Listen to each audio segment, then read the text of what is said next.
చరిత్రలో కొన్ని రహస్యాలు కాలక్రమంలో వాటంతటవే వీడిపోతాయి, కాని మరికొన్ని మిస్టరీస్ మాత్రం శతాబ్దాల తరబడి మనల్ని ఆటపట్టిస్తూనే ఉంటాయి. MS-408 దీన్నే వాయ్నిచ్ మాన్యుస్క్రిప్ట్ అంటారు. ఇది హిస్టరీలోనే ఒక అల్టిమేట్ కోల్డ్ కేస్ లాంటిది. 600 ఏళ్లుగా ఈ పుస్తకం నిపుణుల బుర్రలను వేడెక్కిస్తోంది. ఈనాటి మన విశ్లేషణలో అసలు ఎవరికీ అంతుచిక్కని ఈ కోడ్ వెనుకున్న కథేంటో తెలుసుకునే ప్రయత్నం చేద్దాం. ఒకసారి ఆలోచించండి. రెండో ప్రపంచ యుద్ధంలో జర్మన్లా అత్యంత క్లిష్టమైన కోడ్స్ను సైతం క్రాక్ చేసిన ప్రపంచస్థాయి మేధావులు, అలాగే నేటికాలపు అడ్వాన్స్డ్ ఆర్టిఫిషియల్ ఇంటెలిజెన్స్ కూడా 600 ఏళ్ల నాటి ఒక పాత పుస్తకం ముందు తలవంచాయి అంటే అసలు దానికి అర్థమేమిటి? వినడానికే చాలా ఆశ్చర్యంగా ఉంది కదూ? సరే, ఈ మిస్టరీ వెనుక ఉన్న అసలు రహస్యమేంటో ఇప్పుడు డీప్గా డైవ్ చేసి చూద్దాం. సెక్షన్ 1, ఒక అంతు చిక్కని రహస్య పుస్తకం. ఈ దర్యాప్తులో మొదటి దశను అర్థం చేసుకోవాలంటే ముందుగా మన క్రైమ్ సీన్ లాంటి ఆ పుస్తకం ఏంటో, ఎలా ఉంటుందో చూడాలి. ఈ పుస్తకాన్ని ఎవరికీ అర్థం కాని ఒక వింతైన లిపిలో రాశారు. ఆ లాంగ్వేజ్కే పరిశోధకులు వాయ్నిచీస్ అని పేరు పెట్టారు. అవును, అక్షరాల 600 ఏళ్ళు. ఒకసారి ఊహించండి, 6 శతాబ్దాలుగా ఈ పుస్తకం తన రహస్యాలను ఎవరికీ తెలియకుండా ఎంత భద్రంగా దాచుకుందో కదా! ప్రపంచంలో ఏ ఒక్క భాషా నిపుణుడుగాని, ఏ క్రిప్టో అనలిస్ట్ గాని ఇప్పటివరకు దీనిలోని కోడ్ని క్రాక్ చేయలేకపోయారు. అసలు ఈ MS-408 అంటే ఏంటంటే, ఇది 15వ శతాబ్దానికి చెందిన ఒక రహస్య గ్రంథం. చదవడానికి వీల్లేని లిపితో పాటు ఇందులో ఏవిటో అర్థం కాని వింత వింత మొక్కలు, విచిత్రమైన అంతరిక్ష డ్రాయింగ్సు, అలాగే అర్థం లేని బయోలాజికల్ నెట్వర్కుల చిత్రాలు ఉన్నాయి. ఇవన్నీ చూస్తుంటే ఇది ఏ పిచ్చివాడి ఊహో లేక నిజంగానే ఏదైనా ఏలియన్ మెసేజో అన్న ఫీలింగ్ ఖచ్చితంగా కలుగుతుంది. సెక్షన్ 2, వింతైన పేజీల్లో దాగి ఉన్న సమాచారం. ఈ పుస్తకంలో కేవలం అర్థంకాని రాతన మాత్రమే కాదు, దాన్ని మించిన ఆశ్చర్యకరమైన చిత్రాలు కూడా ఉన్నాయి. ఆ వింత పేజీల్లో ఎలాంటి ఫిజికల్ ఆధారాలున్నాయో ఇప్పుడు వివరంగా చూద్దాం. ఇక్కడ నిజంగా మైండ్ బ్లోయింగ్ అనిపించే విషయమేంటంటే, ఈ బుక్ కంటెంట్ను 3 రకాలుగా చూడొచ్చు. ఫస్ట్ది హెర్బల్ సెక్షన్. ఇందులో ఏకంగా 113 వింతైన మొక్కల బొమ్మలున్నాయి. మరీ విచిత్రమేంటంటే కొన్ని మొక్కల వేర్లకు మనుషుల కళ్లలాంటివి గీశారు. ఇక ఆస్ట్రోనామికల్ సెక్షన్లో ధనుస్సురాశి బొమ్మ, అందులో క్రాస్బో పట్టుకున్న ఒక ఆకారం, అలాగే రొసెట్టో ఫోలియో మ్యాప్ లాంటివి కనిపిస్తాయి. ఫైనల్గా బాలినియాలాజికల్ సెక్షన్. ఇదైతే మరీ వింత. ఆకుపచ్చ, నీలం రంగు ద్రవాలున్న పైపుల్లో మహిళలు స్నానం చేస్తున్నట్లుగా బొమ్మలు గీశారు.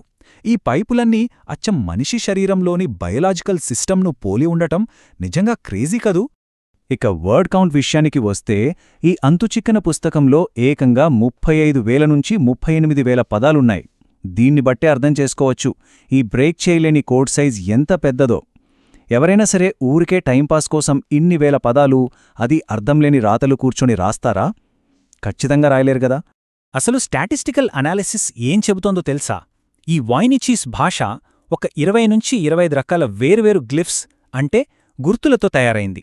ఇది కేవలం పిచ్చిరాతలు కావని సైంటిస్టులు పక్కాగా ప్రూవ్ చేశారు. ఇందులో రిపిటేషన్ చాలా ఎక్కువ. ప్రపంచంలో మనం మాట్లాడే ఏ సహజ భాషకు ఈ ప్యాటర్న్ సెట్ అవ్వదు. ఇంకో విషయం ఏంటంటే, ఇందులో చాలా వరకు 5 లేదా 6 అక్షరాల చిన్న పదాలే ఉంటాయి. పక్కపక్కనే ఉన్న పదాల మధ్య ఒకే ఒక అక్షరం తేడా ఉండటం తరచుగా కనిపిస్తుంది. సింపుల్గా చెప్పాలంటే ఇదొక ఏలియన్ సిస్టంలా ప్రవర్తించే హైలీ స్ట్రక్చర్డ్ లో ఎంట్రోపీ సిస్టమ్. సెక్షన్ 3, మహిళల వైద్య రహస్యాల లేక మోసమా? ఇక్కడే అసలు ప్రశ్న వస్తుంది. ఇదంతా ఎవరైనా కావాలని చేసిన ఒక భారీ మోసమా? లేదా ఎవరికీ తెలియకూడని ఏదైనా నిషేధిత జ్ఞానాన్ని సీక్రెట్గా దాచడానికి చేసిన ఒక మాస్టర్ ప్లానా? ఒక్కసారి 15వ శతాబ్దపు యూరోప్ పరిస్థితులను ఊహించుకోండి. ఆ కాలంలో మహిళల ఆరోగ్యం, సెక్షువాలిటీ, గర్భనిరోధక పద్ధతులు లేదా అబార్షన్ గురించి మాట్లాడటం, రాయడం చాలా పెద్ద నేరం. చర్చి దీన్ని మంత్రవిద్యలకు ముడిపెట్టి తీవ్రంగా శిక్షించేది. సో ఇక్కడ మనం కనెక్ట్ చేసుకోవాల్సిన పాయింట్ ఏంటంటే, ఆ కాలంలో ఎవరైనా గైనకాలజీకి సంబంధించిన నాలెడ్జ్ను డాక్యుమెంట్ చేయాలంటే ఎవరికీ అర్థం కాని ఒక కొత్త భాషను ఎందుకు క్రియేట్ చేయాల్సి వచ్చిందో ఈ చారిత్రక నేపథ్యం మనకు క్లియర్గా వివరిస్తోంది. నాటి ప్రసిద్ధ బవేరియన్ ఫిజీషియన్ జోహానెస్ హార్ట్లిప్ చెప్పిన ఈ మాటలు చూడండి. మహిళల ఆరోగ్యానికి సంబంధించిన మెడికల్ సమాచారాన్ని ఎప్పుడూ రహస్య కోడ్స్లోనే రాయాలి. అప్పుడే అది సామాన్యుల మరియు మతఛాందసవాదుల చేతుల్లో పడకుండా ఉంటుంది అని. ఈ కోట్ ఒక సాలిడ్ థియరీకి బలాన్నిస్తోంది. బహుశా ఆ 77వ పేజీలో మనం చూసిన ఆ వింత పైపులు, స్నానపు కుండాలు నిజంగానే గర్భాశయం, ఫెలోపియన్ ట్యూబులను సూచించే ఒక కోడెడ్ సింబాలిక్ మ్యాప్ అయి ఉండొచ్చని చరిత్రకారులు బలంగా నమ్ముతున్నారు. ఇప్పుడు ఈ కంపారిజన్ చూడండి. ఇది హోక్స్ అంటే మోసమా లేక నిజమైన హిడెన్ నాలెడ్జా? లెఫ్ట్ సైడ్ చూస్తే ఈ పుస్తకాన్ని తయారు చేయడానికి ఏకంగా 14 నుంచి 15 అత్యంత ఖరీదైన దూడచర్మాలను వాడారు. రాసిన ఇంక్ కూడా మాలిక్యులర్ లెవెల్కు చొచ్చుకుపోయేంత హై క్వాలిటీ ఐరన్ గాలింక్. కానీ రైట్ సైడ్ గమనిస్తే బొమ్మలకు వాడిన రంగులు మాత్రం చాలా చీప్వి.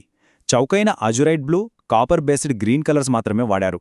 ఆ కాలంలో పాపులర్ అయిన ఖరీదైన బంగారు పూత ఎక్కడా లేదు. అంటే దీని అర్థమేంటి? ఎవరో ఒక మోసగాడు కేవలం పిచ్చి రాతవ రాయడం కోసం ఖరీదైన చర్మాలను కొని ఇంత ఖర్చు ఎందుకు చేస్తాడు? ఖచ్చితంగా ఇది ఏదో ప్రాక్టికల్ వాడకం కోసమే తయారుచేసి ఉంటారన్నది పక్కాగా అర్థమవుతుంది.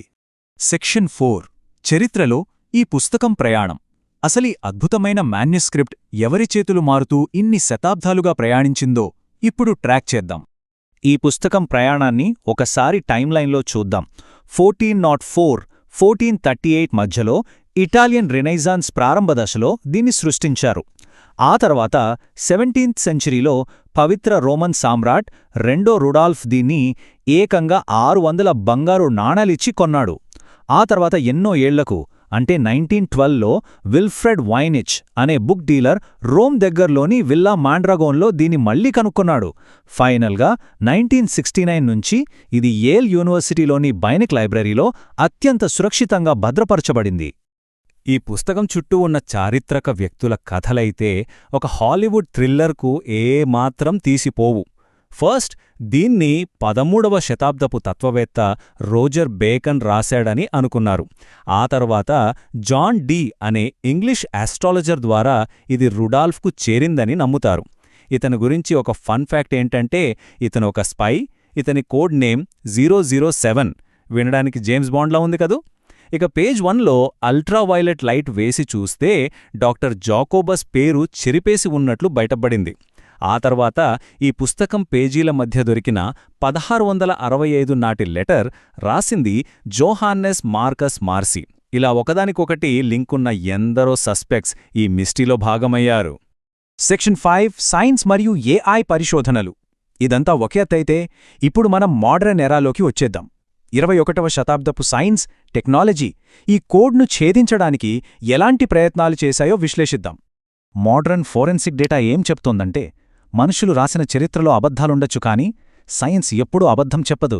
2009లో యూనివర్సిటీ ఆఫ్ అరిజోనా చేసిన high precision radio carbon dating ఈ పుస్తకం ఖచ్చితంగా 15వ శతాబ్దానిదే అని తేల్చేసింది. మల్టీస్పెక్ట్రల్ ఇమేజింగ్ ఏం ప్రూవ్ చేసిందంటే రచయిత రాయడానికి ముందు ఈ పేజీలు పూర్తిగా బ్లాంక్. ఇక 2014 ప్రోటీన్ అనాలిసిస్లో ఇది కేవలం దూడచర్మమే అని తేలింది. ఇంక్ కూడా ఆ కాలం నాటి స్టాండర్డ్ ఐరన్, కార్బన్, సల్ఫర్ మిశ్రమమే అని కల్చరల్ హెరిటేజ్ ఇన్స్టిట్యూట్ గుర్తించింది. అంటే ఫిజికల్గా ఈ వస్తువు ఫేక్ కాదు, 100% ఒరిజినల్. మరి ఇంత అడ్వాన్స్డ్ ఆర్టిఫిషియల్ ఇంటెలిజెన్స్ ఈ పుస్తకాన్ని ఏమైనా క్రాక్ చేసిందా అంటే అక్కడే ఉందసలు ట్విస్ట్. 2018లో ఒక న్యూరల్ నెట్వర్క్ ఇది హిబ్రూ భాష అనగ్రామ్స్ అని గెస్ చేసింది. కానీ గ్రామర్ పరంగా అది అట్టర్ ఫ్లాప్ అయింది. ఇక అడ్వాన్స్డ్ ఏఐ మోడల్స్ అయితే ఆ ప్యాటర్న్ను అర్థం చేసుకోలేక ఇదేదో గోల్డెన్ ఆల్కెమీ రెసిపీ అని భ్రమపడ్డాయి. అంటే ఏఐ కూడా దీని ముందు ఫెయిల్ అయిందన్నమాట. అయితే 2025లో వచ్చిన ఒక లేటెస్ట్ థియరీ ప్రకారం 15వ శతాబ్దంలో ఇటాలీలో పాపులర్ అయిన పేక ముక్కల్ని వాడి లాటిన్ లేదా ఇటాలియన్ భాషను ఎంక్రిప్ట్ చేసుండొచ్చని పరిశోధకులు భావిస్తున్నారు. బహుశా ఇదే కరెక్ట్ కావచ్చేమో కదా. ముగించే ముందు ఒక చాలా ఇంట్రెస్టింగ్ ప్రశ్నను ఇక్కడ మనం ఆలోచించాలి. ఈ వెల్లెం పేజీలను డిఎన్ఏ టెస్ట్ చేస్తే ఆ మిస్ అయిన 32 పేజీలు ఎక్కడున్నాయో కనుక్కోవచ్చు. కానీ యేల్ యూనివర్సిటీ వాళ్లు ఈ డిఎన్ఏ టెస్టింగ్ రిక్వెస్ట్ను కరాఖండిగా రిజెక్ట్ చేశారు. ఎందుకంటే బుక్ డ్యామేజ్ అవుతుందని. ఒక ఫిజికల్ వస్తువును కాపాడుకోవడం ముఖ్యమా లేక అందులో ఉన్న నాలెడ్జ్ను ప్రపంచానికి తెలియజేయడం ముఖ్యమా? ఇది నిజంగా ఒక లోతైన నైతిక ప్రశ్న. బహుశా ఈ పుస్తకం మనకు సమాధానాన్ని ఇవ్వడానికే కాదు, ఇలాంటి ప్రశ్నలతో మనల్ని ఆలోచింపజేయడానికి ఉందేమో.